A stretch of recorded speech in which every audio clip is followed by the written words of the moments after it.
Chers amis, bonjour. Qu'est-ce que je voulais dire? Je viens de passer une bonne demi-heure à lire sur Twitter tout ce qui... Je vois que ma cam est un peu de travers, mais bon, c'est pas grave. Tout ce qui se dit sur le fil Balance ton porc et moi aussi. Alors au sujet de la manifestation hier, moi je sais pas s'il y a eu quelque chose sur Rouen, je pense pas. Le but était que j'y aille pas, peut-être. Enfin, j'en sais rien, je dis ça, je sais pas du tout, c'est pas très important.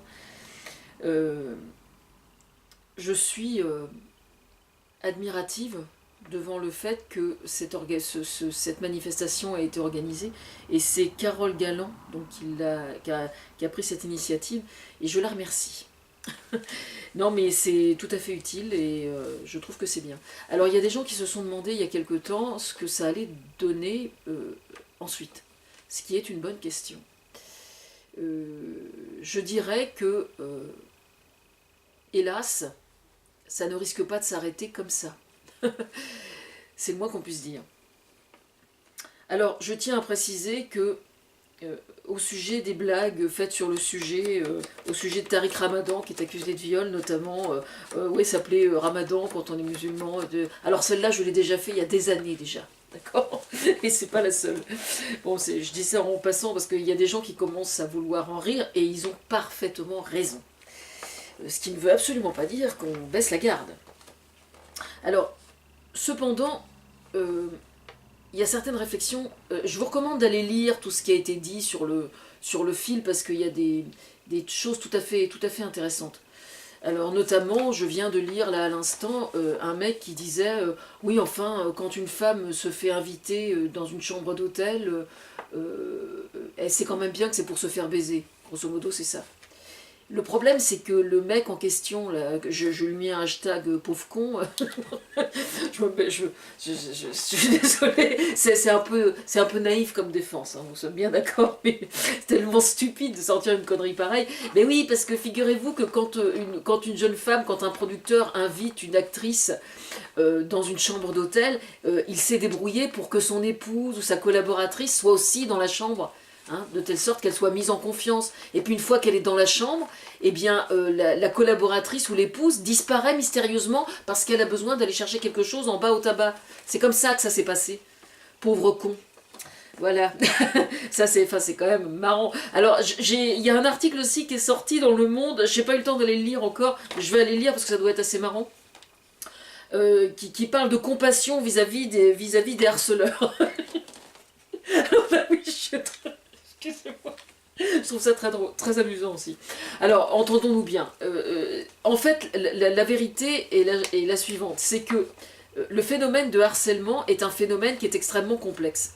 Et vouloir trouver une solution, on peut se rapprocher d'une solution, effectivement. Maintenant, la solution idéale, au niveau de la loi, comme pour n'importe quel délit ou n'importe quel crime, parce qu'évidemment selon que c'est du harcèlement ou selon que c'est un viol, il y en a un c'est un délit et l'autre c'est un crime, ce qui n'est pas du tout la même chose. Je veux dire par là que la solution idéale, elle n'existe pas. Je m'explique. Moi, je suis quelqu'un de très empathique. C'est comme ça, c'est dans ma nature. Et donc vis-à-vis des hommes, par exemple, je reconnais que je ne suis pas particulièrement canon, mais quand j'étais jeune, j'étais quand même très belle. Non, mais je veux dire par là que vis-à-vis des hommes, par exemple, j'ai toujours été perçue comme la bonne copine, quoi. Hein, j'étais le pote, quoi. Et alors, chose très interpellante, justement, c'est que ça m'est arrivé un jour de me retrouver dans une situation ambiguë. C'est-à-dire que moi, à partir du moment où j'étais la bonne copine, on pouvait sortir toutes les blagues des blagues de cul, entre autres. Et puis jusqu'au moment, évidemment, où il y a eu un problème. C'est-à-dire que je me suis rendu compte qu'il y avait une forme d'ambiguïté et que le mec en question n'était pas du tout quelqu'un de mal intentionné. Mais justement, j'ai pris conscience que je me retrouvais dans une situation ambiguë qui pouvait prêter à interprétation. Ce que je veux dire par là, c'est que la relation, la communication entre les êtres humains, c'est quelque chose d'extrêmement subtil et que ça n'est pas toujours facile d'y voir clair, y compris pour le harceleur. Je ne suis pas en train de dire que que le mec du Monde disait faut de la compassion pour les harceleurs, faut arrêter quoi. J'en suis pas là quand même, hein. Faut pas exagérer non plus. Mais je veux dire qu'il peut arriver, quelle que soit, que la situation ne soit pas si claire que ça. Quand on est par exemple avec un collègue de travail et qu'il n'y a pas de problème de hiérarchie notamment, ça peut arriver quand vous blaguez avec un collègue qu'il y ait quelque chose qui soit de l'ordre du non-dit et qui soit mal compris. Maintenant, quand j'entends quelqu'un me dire « j'ai envie d'inviter une femme au restaurant, est-ce que je peux encore ?» d'un air pincé, vous voyez ce que je veux dire? Je veux dire, c'est quand même assez consternant. Je veux dire, normalement, quand on respecte une femme, je considère que les choses doivent être assez claires.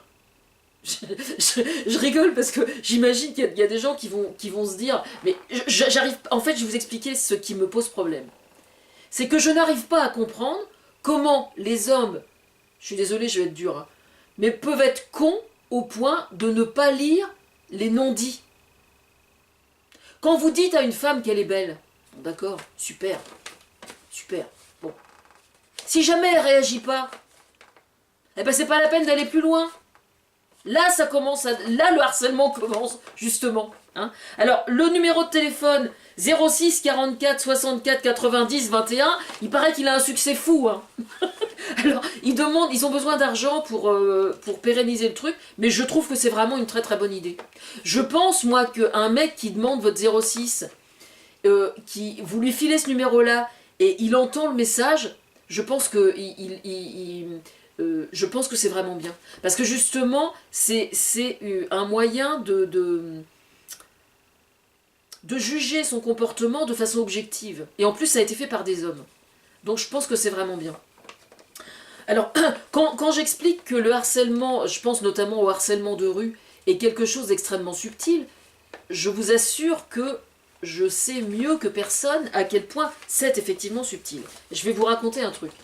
Moi, quand je vais dans Paris, bon, c'est vrai, je suis pas toute jeune, je suis pas canon, ça arrive jamais qu'on fasse ce genre de réflexion.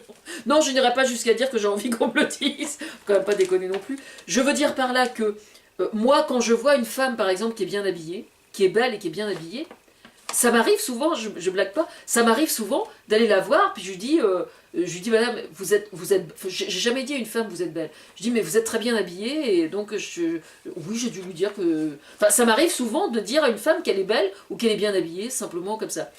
Bon, vous me direz, les gens voient bien que je suis une bonne poire, que je suis une bonne pomme et que je suis pas mal intentionnée, ils le voient, ils le lisent et donc ils acceptent.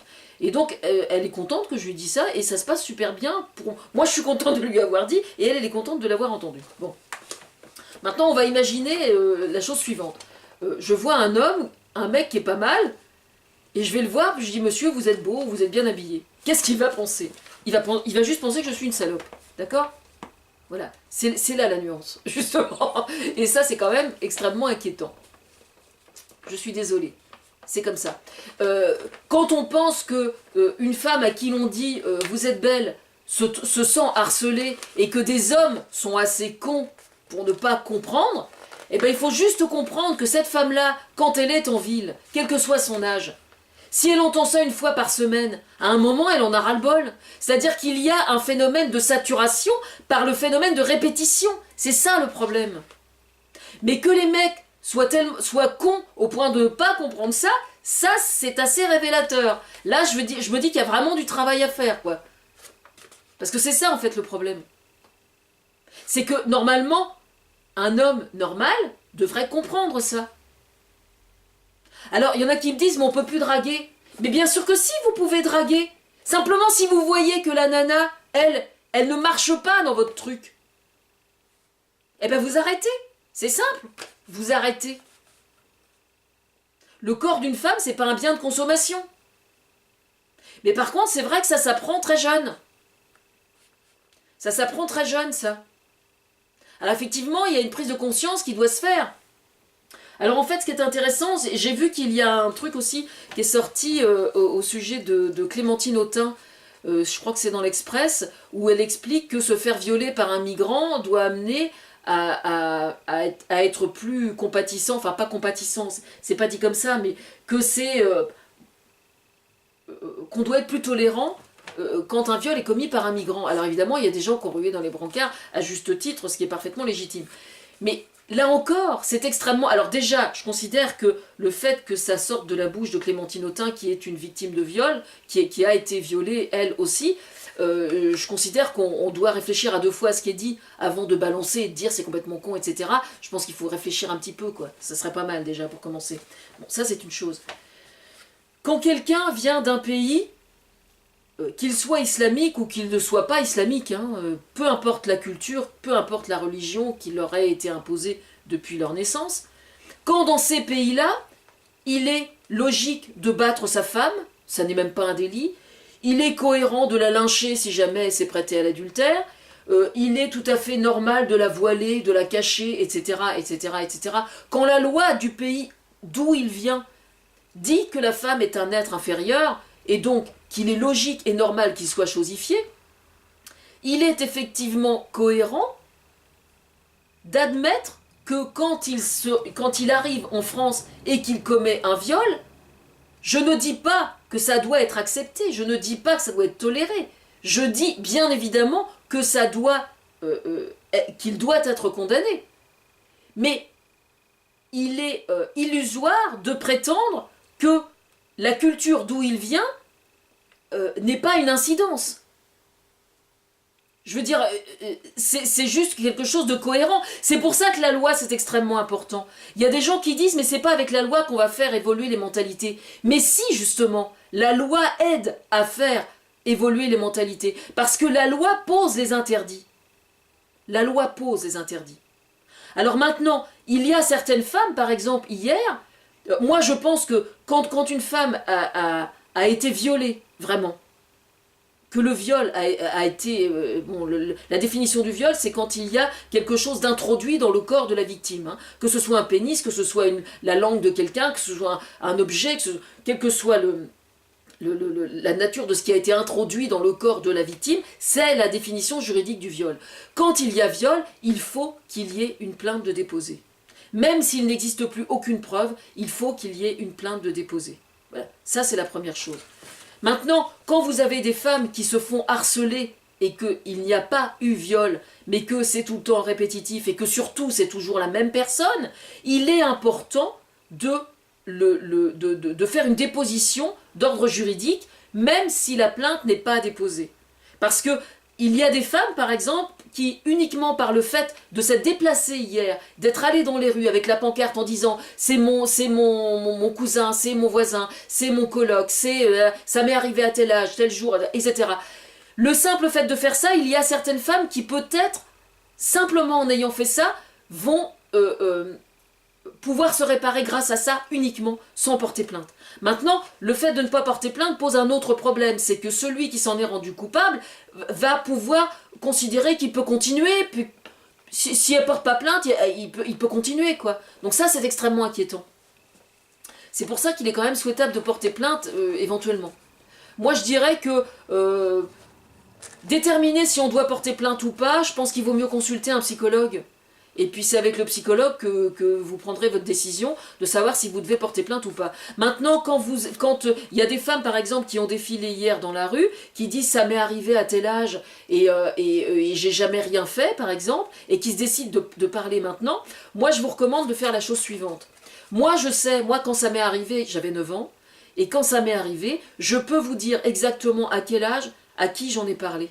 Très exactement. Le premier à qui j'en ai parlé, c'est l'homme que j'ai épousé dans ma vie antérieure. J'avais 17 ans et demi quand je l'ai rencontré. Ça a été le premier à qui j'en ai parlé. Je l'ai épousé. Mes parents ne savaient rien. Bon. Ensuite, j'en ai parlé à l'âge de 21 ans à ma mère uniquement. Ensuite, la troisième personne à qui j'en ai parlé, c'est quand j'ai pété les plombs à 40 ans. C'était mon père. J'ai demandé à mon père qu'il vienne me voir chez moi et j'en ai parlé à mon père, qui avait très bien réagi. Il n'était absolument pas au courant. La quatrième personne à qui j'en ai parlé, c'était le magnétiseur. J'allais le voir pour mes problèmes de jambes. Il m'a dit textuellement, il vous est arrivé quelque chose d'extrêmement grave à l'âge de 9 ans. J'aimerais bien que vous m'expliquiez si ça ne vous dérange pas. Donc je lui ai expliqué, évidemment, je me suis complètement liquéfiée, j'étais complètement en état de choc, de vider mon sac, quoi. Bon. Et puis la cinquième personne à qui j'en ai parlé, c'est mon psychologue. Et la sixième personne à qui j'en ai parlé, c'est Thomas Fersen. Voilà. Donc moi, je peux vous dire exactement, je mets 6, ça fait 5 et un 6, c'était la sixième personne. Donc, ce que je veux dire par là, c'est que entre le moment où ça vous est agressé et aujourd'hui, il existe un certain nombre de personnes à qui vous avez raconté ça. Ces personnes-là, vous reprenez contact avec chacune d'elles et vous demandez à chacune d'elles de rédiger un témoignage écrit en disant « Oui, effectivement, elle m'a raconté ça, c'était dans telle circonstance, tel jour, enfin, les circonstances, au moment où vous vous êtes confié, elle était dans tel état, si vous pleuriez ou pas, si vous étiez en état De toute façon, quand on raconte, quand on fait le récit de ce traumatisme-là, on est dans un état émotionnel et post-traumatique tellement grave qu'on s'en souvient toujours. C'est pour ça que moi, quand je vous dis j'en ai parlé à un tel, je peux le certifier, je peux reprendre contact avec chacune de ces personnes et leur demander de me rédiger un papier. Vous voyez, c'est pour ça que j'explique ça. Et c'est très important de faire ça si vous souhaitez porter plainte, parce que c'est précisément avec la cohérence de la totalité de ces témoignages que vous allez obtenir la crédibilité sur le plan juridique. J'ai oublié, sur ces sixièmes, Thomas Fersen n'était pas la sixième personne à qui j'en ai parlé. Il y a eu mes filles. J'en ai parlé à mes filles, à une de mes filles, je ne sais plus laquelle exactement, donc c'était la septième personne. Voilà. Je crois que j'en avais parlé à mes filles, elles étaient ensemble, elles étaient toutes les trois ensemble, et on revenait de l'école. Dans la voiture, avant de sortir de la voiture et de rentrer dans la maison, je leur ai expliqué, je leur ai dit simplement que quand j'étais enfant, un homme m'avait fait quelque chose d'extrêmement grave, la chose la plus grave qu'un homme puisse faire à une petite fille. Je ne suis pas rentrée dans les détails et mes filles ont parfaitement compris ce que je voulais, ce que j'étais en train de leur dire. Et je pense que quand on a été violé et qu'on a des enfants, même si on ne dit pas les choses à ses enfants, les enfants le sentent.